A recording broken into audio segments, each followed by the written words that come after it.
This week's episode of Still Untitled is brought to you by Acer Swift 5. Looking for a laptop that delivers on both performance and price? Check out the Acer Swift 5, which offers a powerful Intel Core processor, super slim design, and more. Discover new possibilities with this laptop by going to acer.com, click on Store, and enter the coupon code Untitled at checkout to receive 10% off plus free ground shipping on a Swift series laptop, including already discounted models. The offer is valid through April 30th, 2018 and limited to one per qualified order. Windows Hello, the password is you. Windows 10. Now on with the show. Welcome to Still Untitled, the Adam Savage Project. I'm Will. I'm Adam. And I'm Norm. It's really hard to say that, it turns out. How many times? This is the first time we've had to take like 4 shots at it in It's 5 the first time years. you've ever had to take more than one. I believe so. Are you having Really? a stroke? No. Does Okay. it smell like burning toast in here for everybody? What does burning toast smell like? Smell when they have a stroke. I don't know, but it's a common report. So ask me why I don't have my phone. Hey, Adam, I can't help notice you don't have your phone on the desk in Yeah. front of you. Where is it? It's with my wife. It's with Mrs. Don't Try This. Do you have the same phone and she picked up the wrong one by accident? No. She left her phone in a car yesterday. Uh-oh. And is still waiting to get it back. Like a lift? Some kind of service. Okay. And she's still waiting to get it back. And I left her with mine because I'm reachable here. She's got my phone, so she's got your contact info. I said, text Excellent. you if she needs me. Great. Do you have a landline here? No. Okay. I do have a landline here. Oh. I do. I was going to say, this might be the last landline I know of. You need it landlines rings sometimes for Here's the best security. part about the landline here. It rings every now and then, and I have no idea why. Because nobody has the number. No. It's always good. It's always good. Yep. Yep. But it is weird. So this happened last night, and I was having dinner with Thing One at the restaurant he works at, and I left her with my phone then.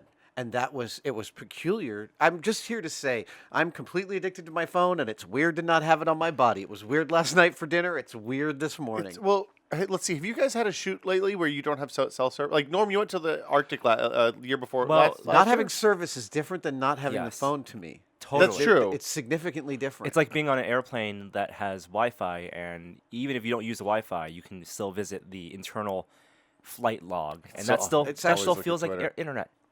Yeah. The thing I miss, the thing I hadn't realized at all until my wife broke her phone last year. I gave her my phone, is how much I use the camera. Yeah, that's exactly.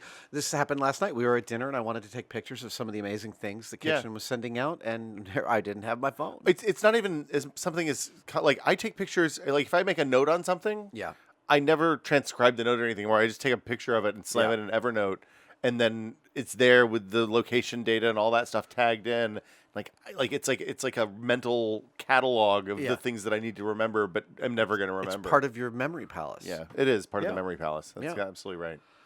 So you look a little cowed. You look a little it's just- subdued. it's- You it- okay? Do you need a So hug? one, I'm not happy because I don't have my phone with me. Two, sorry. I'm not happy about not being happy because I don't have my phone Yeah. with me. I feel like I feel like evolutionarily somehow I'm taking a wrong path. And I would think that this is the space where you would feel happy, even Actually, without your phone. so you're absolutely right. We're going to get started.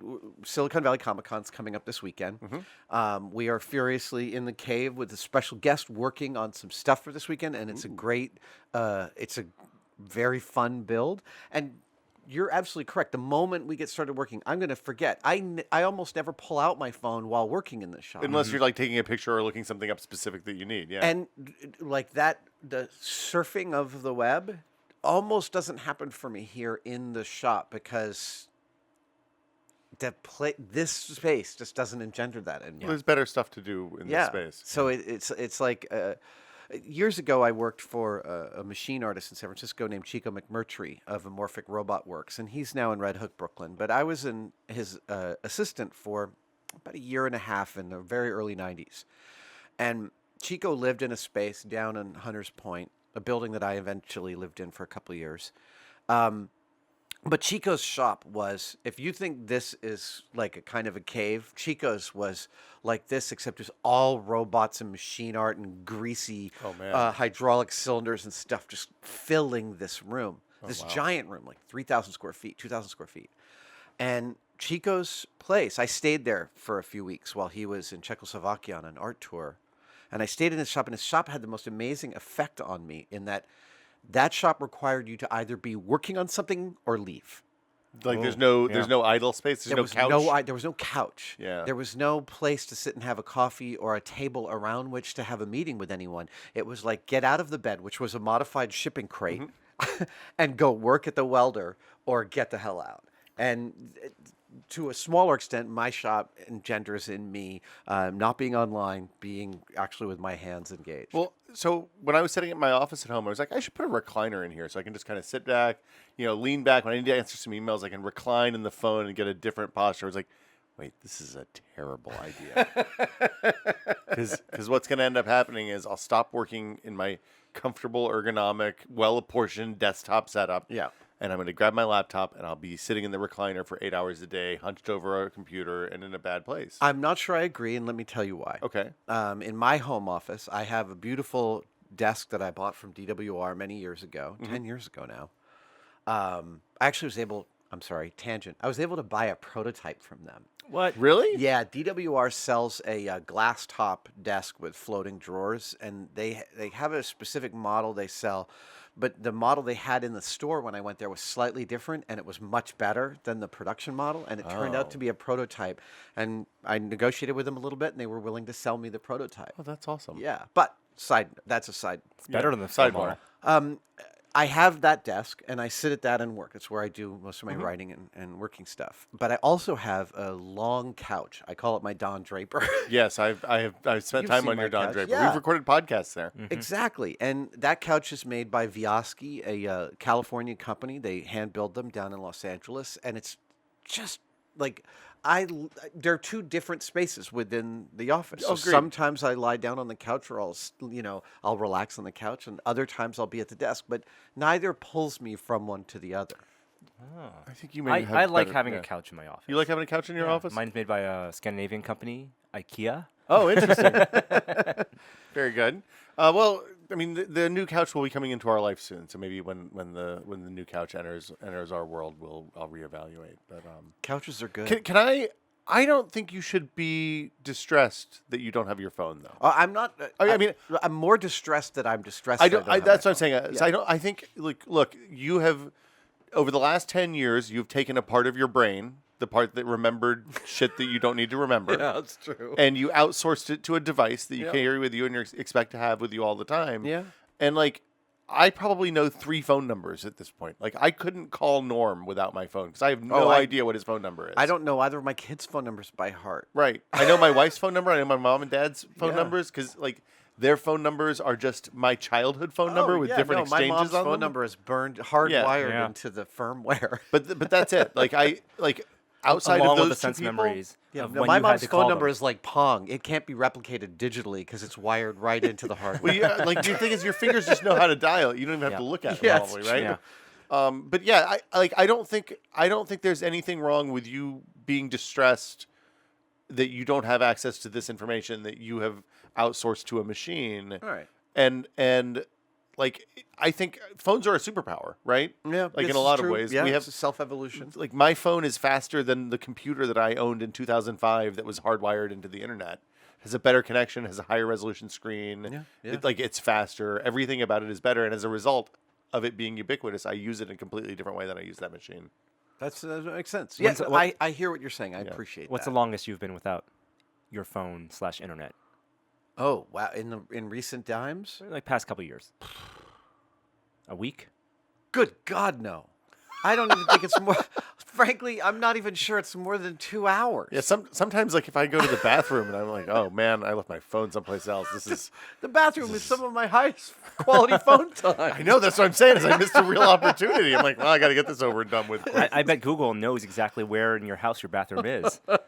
You know, if you, I'm quite sure of that. there was a game I played in the early days of Google at parties and stuff where I would ask people if their spouse or Google knew them better. Oh, yeah. And in the smartphone era, it's really, really a bad game to play. Yeah, no, because you like when Google was just about searching and ad preferences, it was a fun game because you load up that page about what Google knows about you. Right. Be like, well, Does your wife know that you were blah blah blah on September 23rd, 1987 or 1997? And they're like, wait, what?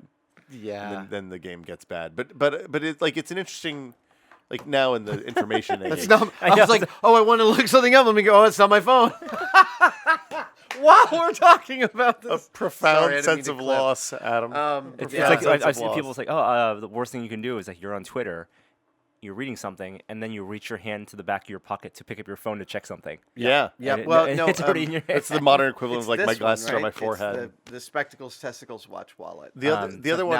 Now it's wallet and phone. Wallet and phone. The other game I like is if you're on the BART station and you're on the platform waiting for the train and like nobody has their phone out and you walk up into a group of people and just pull your phone out and watch everybody else pull their phone out at the same reception. time. Oh, really? There's reception here. Works every time. Yeah, that's pretty good. That's like the new equivalent of yawning. Oh yeah, it's Yes. totally contagious social behavior. Yeah. Well, you're asking about the Arctic. Yeah. We were there. That was 2 weeks, 2.5 Right. weeks without internet. Without internet. Without internet. That's probably the longest you've gone as an adult, right? Yes, absolutely. And then on the last day, when we got off the ship and onto is Resolute in Canada City, and we all were bused to a hotel where we were waiting before we would get then ferried back to the airport.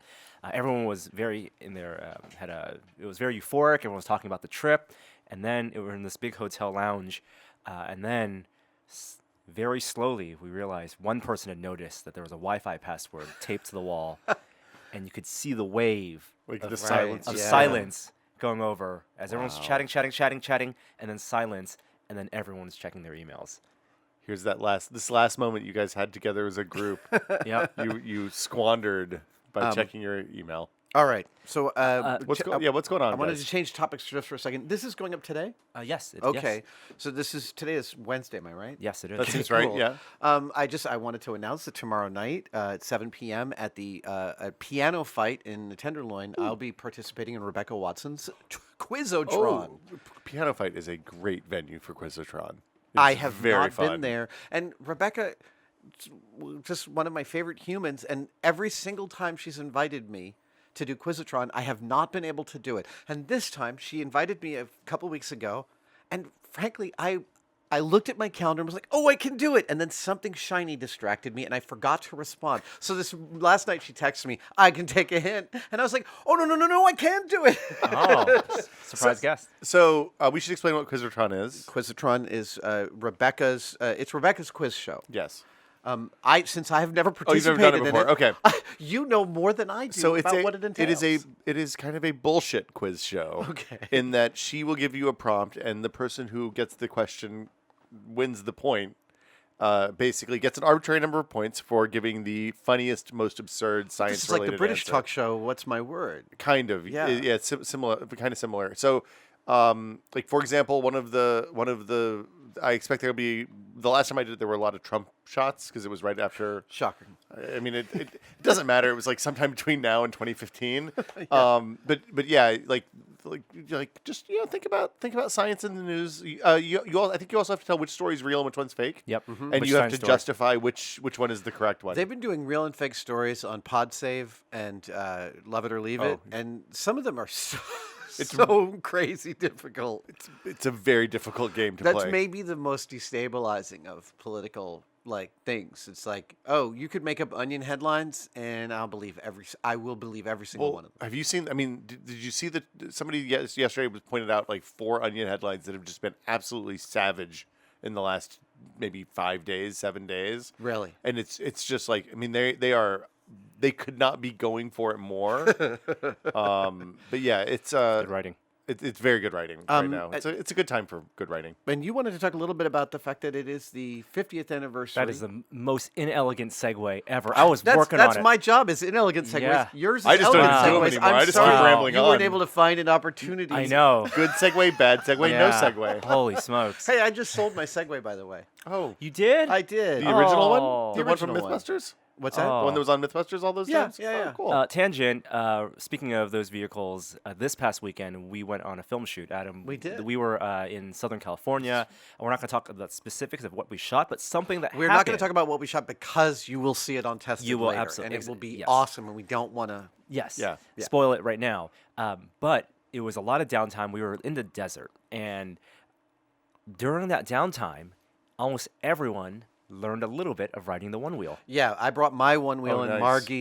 Margie Helps run tested. Yeah. also brought her one wheel. And yeah, we were riding them all over the place. Everyone had a chance to ride around the one wheel. Did And you do races and stuff? No. uh, no, well, did you? there were two people who may have done a race off in the distance. Okay. Yeah, and I didn't know about this. the one wheel turns out is a fantastic production vehicle. Yeah. To getting around on a set on location. Going to check a camera 500 Oh, feet yeah, away. yeah. Yeah, collecting GoPros. It turns out Gunther's really good at riding Yes, it. yeah. I mean, yeah, I have Joey to and imagine, Gunther, yeah. like having some sort of wheeled whether it's a bicycle or a scooter or an electric thing or whatever, has to be incredibly useful when you're like out in the salt flats doing. Yeah. And it's also, look, being out, doing production is both exciting and boring, right? There's Yeah. a lot of downtime while you're waiting on cameras to be set up or cars to cool down and things like that. And having something like that to kind of move around, I gave myself some new skills of turning in very, very tight radii, like less than a few inches. Did you get your guest on the one wheel? No, I did not, Oh. actually, funnily enough. But yeah, the one wheel, awesome. It's just coming with me on every shoot ever. It's funny. I heard. Well, actually, never mind. So there was a 50th anniversary Segway. There are two 50th anniversaries today. By the way, we're killing Norm. The look of appalled disrespect from you for that segue was really delightful for me. Look, when he came in at the wrong beat on the intro, the third one we did today, we're all even now. Nobody has any place to cast stones today. Mm-hmm. So Norm, what do you got? Adam was talking earlier about this shop being a place where he dives into projects, and one of the projects we talked about last week was the Star Child from the film 2001: Space Odyssey, and it turns out this week is the 50th anniversary of 2001: Space Odyssey. Wow. Hold on, while you're doing that, I'm going to grab. Wow. That's what I had in mind. So let's talk about 2001. Yeah, I saw 2001 when I was in college. I think most people my age probably did. I saw it in the university theater. And cradle that Star Child. What's that? Cradle that Star Child. I'm cradling my Star Child, Yeah, which something's is not wrong a with his head. euphemism, weirdly. Let me see here. Yeah, I saw it first time in high school, and I think it was one of those films. It was here we probably go. the first film that I realized that you could watch a film not just for fun, but to think about it afterward. Okay, Yeah, here. like Wait, it- you got to see this. Here we go. Oh my god, Whoa. that's so cool! Whoa. I gotta take a picture of this. Yeah, the eyes moving is really messed up. Honestly, you should take a little video and then Oh, yeah. post it as a GIF, Yeah, You mean yeah, a GIF? a GIF. Oh, it's so creepy. For Totally. people who are not watching the video, Adam was holding his Star Child replica that he's working on, which has a mechanized eye, an iMech that moves left and right. And the sculpt is disconcerting. by my friend Steve Neal, who did, as we said last week, the beautiful Moonwatcher mask with the Stuart Freeborn correct mechanics in it. This is this is such a beautiful object, and I have so coveted one of these since I saw the full-size one at the Kubrick exhibit. And I had so much reference material, it really helped Steve be able to see this from every angle, because in one of the places I saw the Kubrick exhibit, I had access to the full round of the figure. And so I took photos at like every 20 degrees all the way around. Yeah, that's hugely useful. Yeah. So when was the first time you saw 2001? I saw 2001 the first time in the very early 90s. Did you see it in theater or was it on video? I saw it on video, yeah. Yeah, so I saw it, like my university did a Kubrick festival, so we, like the film department had 5 nights with 5 different Kubrick films, and I think they're probably off DVD maybe, I can't remember, but it may have even been filmed, but it was, like seeing that it was a I small saw theater. VHS. I saw it like formatted for television was the first time I saw it. cropped. Oh. And it blew my mind. Oh, yeah. I later went and saw it probably in 93, 94 at the Castro. Okay. And that was It's amazing. like it is probably the first film that I saw that I was like, oh right, you have to see this It's like that and Lawrence of Arabia and those kind of like 60s huge Epics. CinemaScope, you know. So what do you? We're now at the 50th anniversary of the Yeah. release of 2001, and it's a super important movie and really important to remember. A couple of things that I find really shocking. There are no motion control shots in 2001. Well, they hadn't invented because motion control They hadn't yet. invented it yet. Yeah. We were still years from the first Dykstra Flex, and Oh, what's a Dykstra Flex? that was I believe that's the first motion control camera that John Dykstra built for Lucasfilm for Star Wars. Okay. So all the spaceship shots in 2000, I could be wrong, and I'm sorry if I am wrong, but all the spaceship shots in 2001 are someone slowly pushing a dolly towards a stationary ship. Yeah. Right?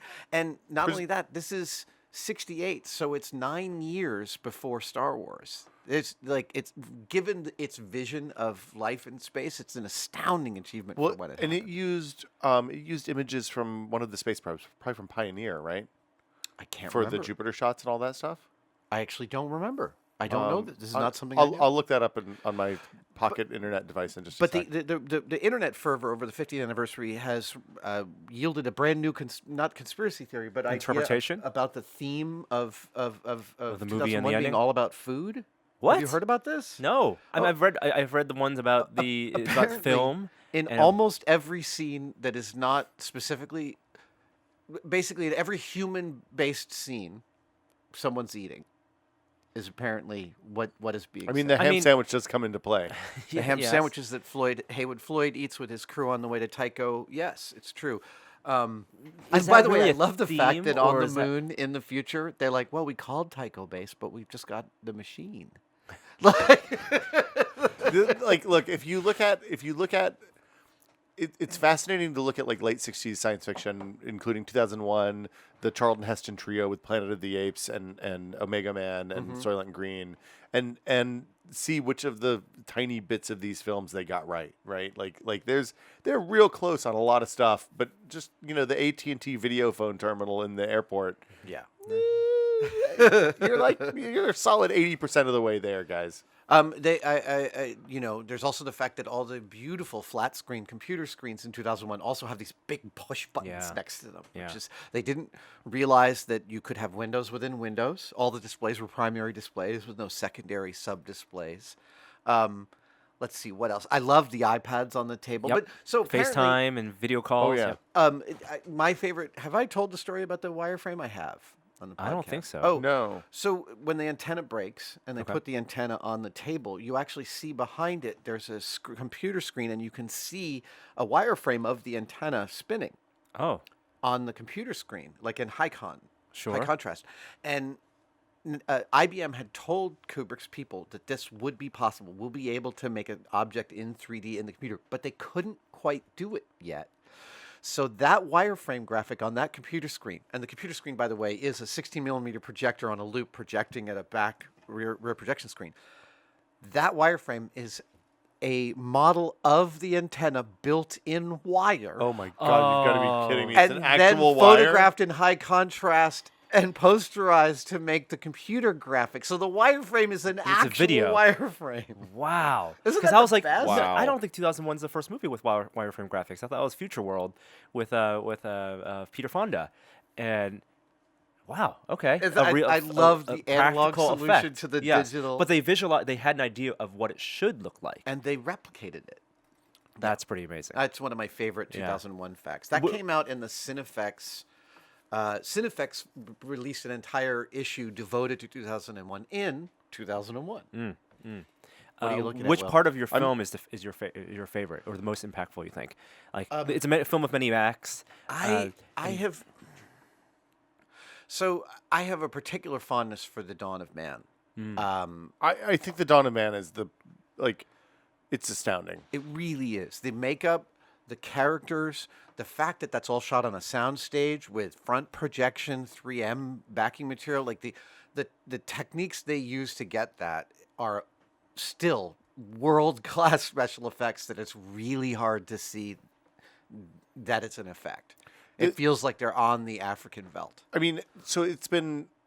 I probably don't need to watch 2000. I'm probably actually now that we talk about it, I'm probably gonna go watch 2001 tonight. But like the scenes that stick with me are Dawn of Man, the Pan Am, the circular walk, which is an unbelievable effects sequence that they did in the 60s. I mean, It's crazy. Holy hell. And then the more you know about how they did it, the more crazy it gets, right? Well, and then the last one is there's actually way more than this, but the pod bay doors scene when they're not the pod bay, when they're sitting in the pod and talking to each other and Hal's reading their lips, and you're like the way that's shot and the way it's communicated, you're like, oh right, the computer knows what they're saying and they're completely fucked now. So I also really love the sound of Bowman's breathing and while Hal is singing. Where's when you put your helmet on me and you're like, just I want to show you something, and you put your 2001 helmet on me, and it's like, they recorded the sound from inside the helmet. This is the best thing. So this is one of the artifacts of prop replication that is the most esoteric and the most rewarding. Is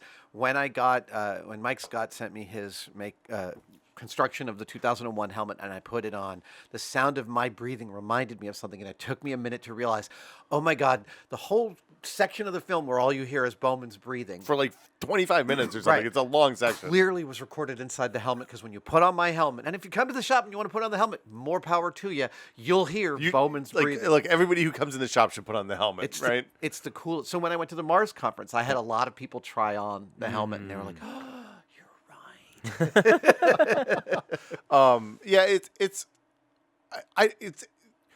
it's the first. Also, it's incredible that it was a big budget Hollywood movie that was the hardest of hard sci-fi. It was Arthur C. Clarke writing the novel for this and the screenplay for this simultaneously. Right. I forget, in conjunction with Kubrick, right? Yeah, exactly. Together. They were working together.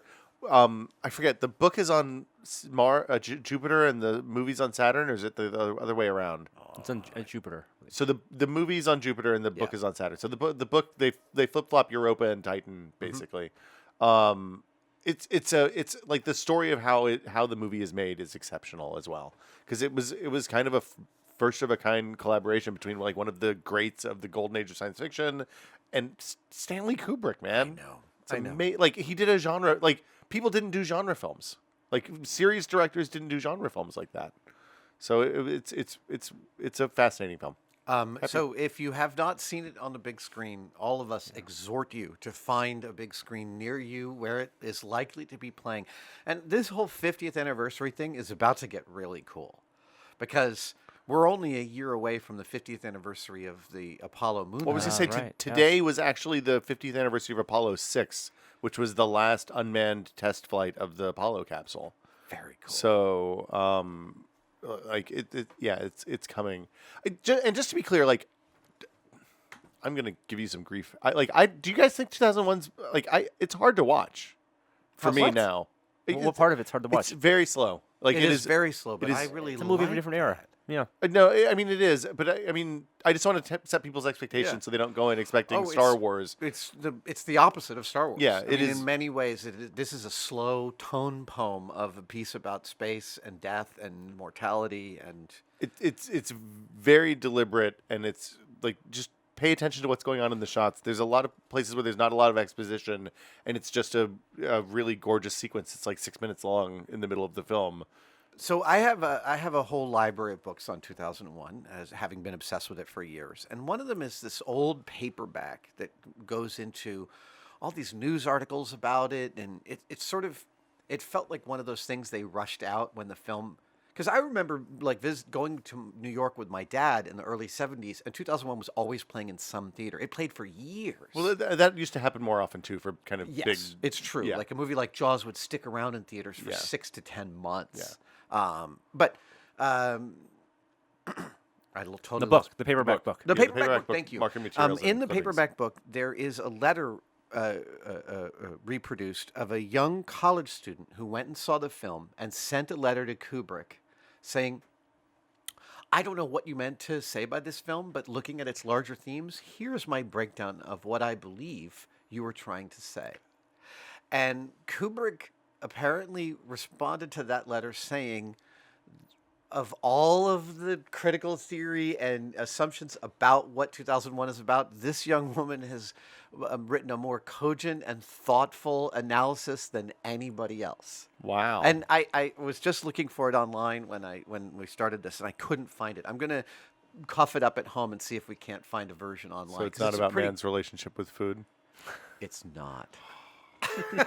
Adam, I love food so Well, he much. refused to explain what it was about. What's right? that? He refused to explain what it was about. Yeah, well, Kubrick famously didn't want to talk about his films, and because he wanted the film itself to talk about itself. He wanted the document to be the only intersection with it. He destroyed most of the props. I know the Kubrick exhibit has a lot of stuff in it, but not because Kubrick saved it because he thought it was important. Yes, he saved lots of stuff from his films, but he also destroyed tons and tons of the spaceships and the original props and pieces because for him, the final product was what he was going for. I mean, yeah, it sounds good. We should go. I'll go and watch 2010.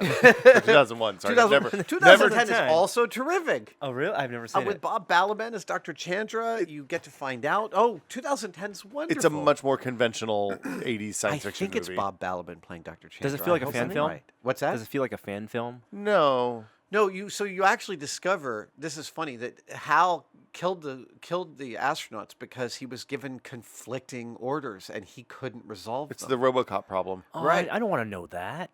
Well, but, so that's one of those I know things. that's actually one of the more realistic reasons that an AI could. It's funny because that's something that's really established in the 2001 book and is just hinted at through the movie. And if like you're watching the movie, then you know. Right. But if you watch the movie after you read the book, then you know. But if you don't, then it's not there, and you completely have no idea. Yeah. I learned yesterday. This is a bit of a tangent, but talking about Authorial 10 film, I think it's relevant. That The Last Jedi has a director's commentary from Rian Johnson on the disc. Oh. Have either of you listened to it yet? No. I'm gonna go. I want to go listen to that because he does. I don't know if you know, but like when I can't remember whether it was Brick or Looper, but when it was in theaters, he actually released a director's commentary as like an MP3 podcast you could download. that you would so put you on could your- put on your That's iPad and go listen amazing. to it in the theater when Yep. you saw the movie in the film. That's in the cool. theater. Yeah. And his director commentaries are usually very interesting and definitely worth listening to. So You should wanna record assign us those some homework. in binaural audio, so So- it sounds like he's sitting next to you, Oh, it would be nice if you just as said opposed to right. in your head. Yeah.